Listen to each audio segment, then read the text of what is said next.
I am a sucker for core sets. M14 was when I got into the game, and there's so much nostalgia associated with this set. These sets are also great because they have the potential to print evergreen staples that will stick around for years to come. M21 already has plenty of exciting cards, so let's dive into it. This is part 1, in which I'll be covering the first half of Wooburg. I'm analyzing these cards in the context of a 360 unpowered legacy environment, specifically my main cube. Here's a link will be in the description. I will also be using a grading system that works as follows. S tier. Instant cube staple with the potential to be banned to power. Examples include Lutri the Spellchaser and Oko, Thief of Crowns. A. An archetype defining card, or a solid playable that has a place in most cubes. Examples include Thassa Deep Dwelling, Heartless Act, and Sahili Sublime Artificer. B. A role player that is more dependent on the cube environment to be great. Examples include Thassa's Oracle, Yawgmoth Thran Physician, and Vivian Monster's Advocate. C. These cards aren't for every cube, but if you support the archetype they are a part of, they will excel. Examples include Vivian, Champion of the Wilds, Cabal Therapist, and Lava Brink Venturer. D. They have a lot of potential, but have some serious flaws holding them back. A good fit for lower power environments. Examples include Narsa of the Ancient Way and Mox Tantalite. F. These cards are inefficient, underpowered, and not fit for a cube environment. Examples include Hour of Revelation, Kaya, Orjab Usurper, and Bedeck Bedazzle. Finally, I want to stress that everything I say here is just my opinion. My cube's environment is not the same as yours, and what's bad in my cube might be a good fit for you. If you disagree with the rating I give, let me know why in the comments below. Without further ado, let us begin. Basri Ket. 3-mana Planeswalkers don't need a lot to be good. Basri, however, needs more than what he currently has. The hallmark of a great Planeswalker is one that is able to take over the game single-handedly. Basri can't take over a game without a supporting ensemble of creatures. If he gets played after a Wrath, you aren't doing much. On curve, the best he can do is make 2 1/1 soldiers, which pales in comparison to Rabble Masters. I'd much rather play Gideon in his place. Grade D-. Mangara the Diplomat. White card draw is something that EDH players have been wanting for a while.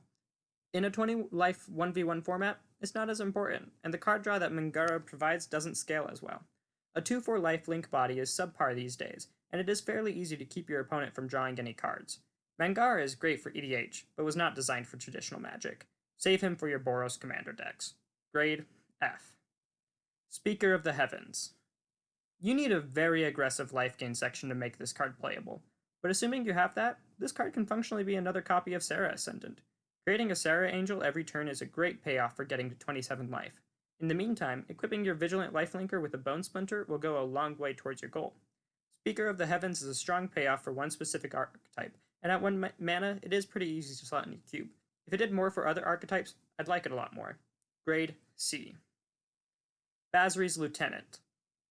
With how much text is on this card, it's beginning to look like Questing Beast. On an empty board, this is a 4/5 Vigilance Protection from Multicolored that creates a 2/2 when it dies. Not bad. But where this card becomes really interesting is with other +1/+1 counters. This, Good Fortune Unicorn, and a Sack Outlet creates infinite enter the battlefield and dying triggers. While that is clunky to set up, it can still beat down in the meantime. Grade B. Pack Leader.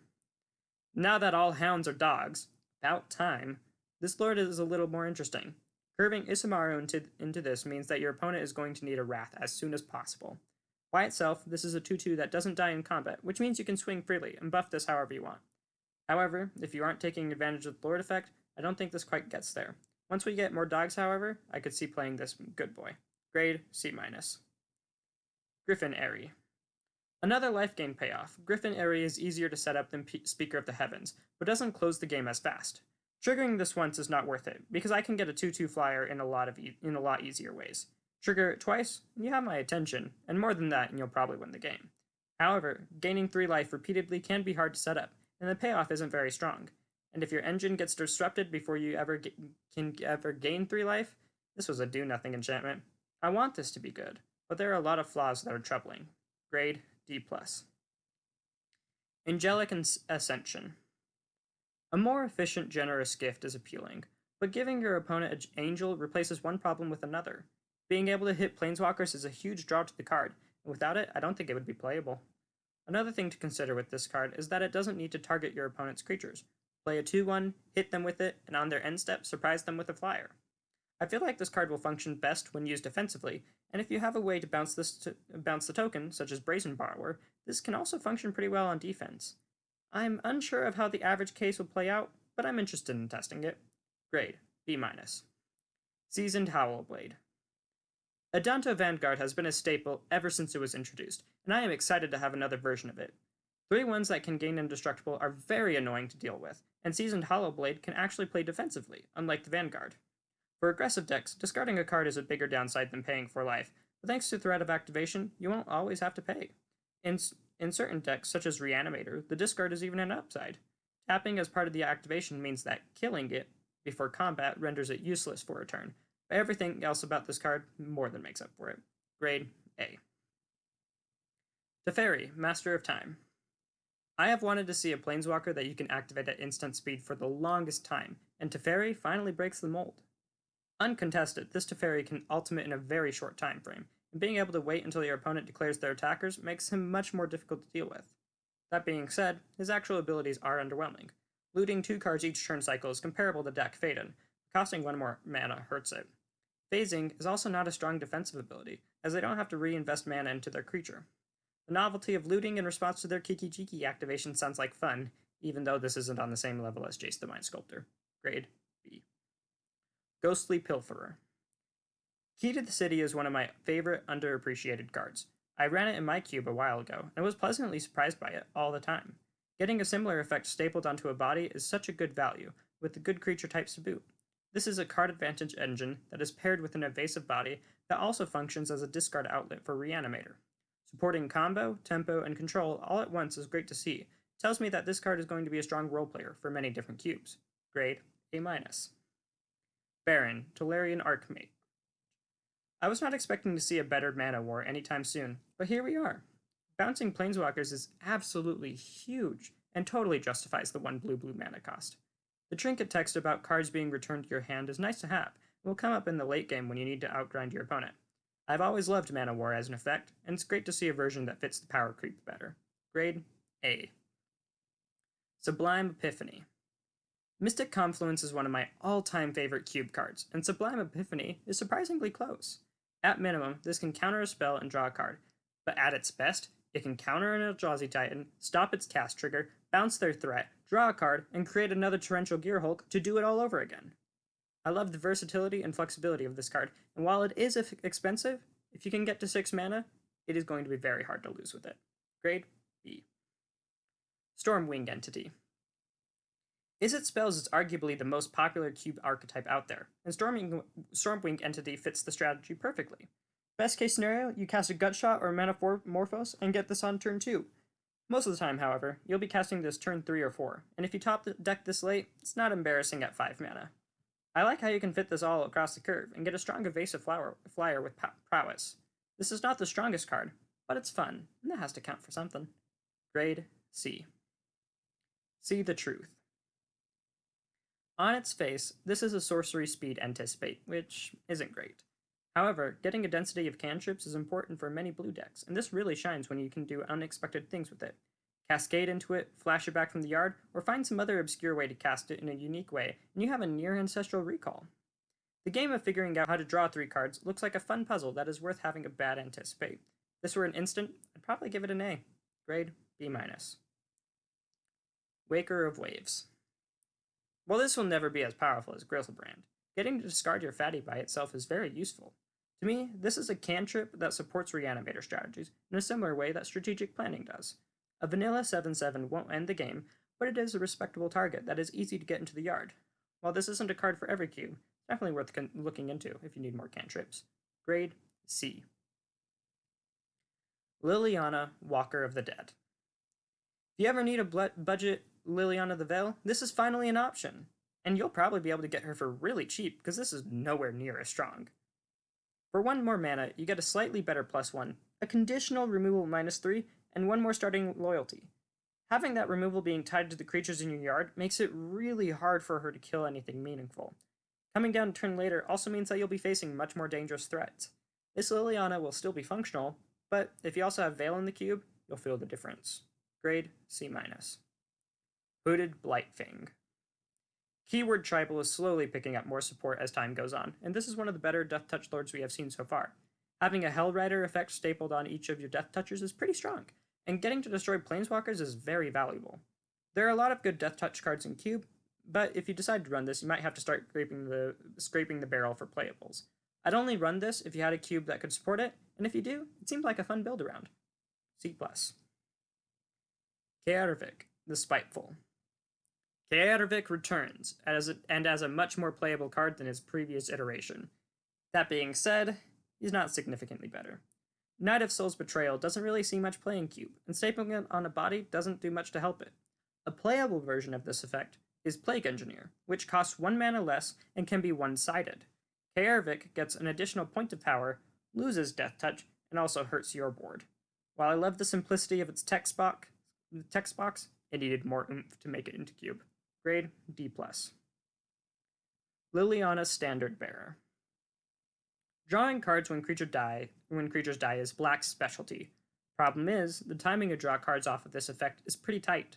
It's hard to hold up 3 mana, and you'll hopefully want to draw more than 1 card off of this when it enters the battlefield. Not getting to draw for your opponent's creatures dying is also unfortunate. Compare this to Midnight Reaper, which is much more consistent at drawing cards even if you lose life to do so, and is a must answer before they wrath your board. All these minor difficulties with the card add up to me not being a fan of it. Grade D-. Thieves Guild Enforcer. Mill, Rogue Tribal, Flash, Death Touch, and Black Aggro, all in a neat package for 1 mana. This card promises to do a lot if you can support it. There are plenty of rogues in blue and black, and while Mill isn't extremely popular, cards like Drown in the Loch can help support a more balanced Mill archetype. That being said, 8 cards is a lot to ask for, and until then, this is simply a 1/1 Flash. If you aren't interested in supporting Mill, Rogue Tribal, Flash, and Death Touch Matters, and Black Aggro, don't run this. However, with a few tweaks to your cube, this can easily become one of the strongest cards in it. Grade B. Veto, Thorn of the Dusk Rose. This is the cheapest version of this effect we have gotten, and it is a very efficient way to weaponize life gain. If you're playing this, it is purely for the first line of text, as that activate ability isn't going to come up often. Including this kind of card in the cube signals to me that there might be a combo deck involving Exquisite Blood. This is a card that only specific cubes will want, and its playability depends on how deep you go into life gain. Grade C. Demonic Embrace. This is a pretty strong aura, all things considered. +3/+1 in flying will end games quick, even when you put it on a 1/1. Getting to cast this from the yard means that your recursive threats will also have a recursive way to make them threatening. That being said, this is still an aura, and a removal spell can really hurt your tempo, even if you can bring it all back later. High risk and high reward are all in Black's wheelhouse, however, and if you're supporting Black Aggro, this is a really sweet late game for the deck. Grade B-. Silver Moat's Ghoul. This is not a card that most cubes will want. However, for the cubes that are archetype focused, specifically life gain, sacrifice, and graveyard focused, this is a fantastic support card for each of those strategies. I love finding cards that play well in multiple archetypes, which makes it a card that every deck wants, even if it isn't going to define the decks it's in. While this is not a 360 staple, in the context of weaker cubes, I am extremely happy this card exists. Grade B-. Eliminate. I personally am not a fan of putting removal spells in my dual-colored slots, but Abrupt Decay is one effect that usually makes it in anyways. Eliminate is a monocolor version of this effect, which is fantastic to have. A cheaper Hero's Downfall, with a few restrictions, is still very playable, and the fact that this is still an instant feels amazing. We've come a long way since Terror, and this is another staple in Black's toolbox. Grade A+. Village Rites. A 1-mana Altar's Reap is honestly really great to have. An instant speed sacrifice outlet is really useful at 1 mana. Respond to removal to draw 2 cards, steal their creature and sacrifice it, flash it back with Snapcaster Mage to build your own divination. The utility of this card goes pretty deep, and the more effects you include that let you steal your opponent's creature, the better. I'm happy this effect exists, and expect to see it across a wide variety of cubes. Grade B-. These are going to be the cards that I'll be testing from M21. In white, I will be switching Elspeth, Son's Nemesis for Basri's Lieutenant, Oblivion Ring for Angelic Ascension, Banalish Marshal for Seasoned Hallowblade. In blue, I am switching Brineborn Cutthroat for Ghostly Pilferer. I'm switching Mana War for Baron Tolarian Archmage and Dream Eater for Sublime Epiphany. In black, I am switching Cryptbreaker for Thieves Guild Enforcer, and Fatal Push for Eliminate. If you enjoy my content, please consider following me on Twitter and YouTube, or subscribe to my email list on my blog. You can also support me through affiliate links with TCG Player and Card Hoarder. I would like to thank my biggest sponsor, GameGrid Lehigh, for making this blog and video possible. Finally, if you want to support me directly, I have a Patreon, which gives you access to my private Discord and several other rewards. Thank you for reading, and I hope you have a great week and an amazing Tuesday.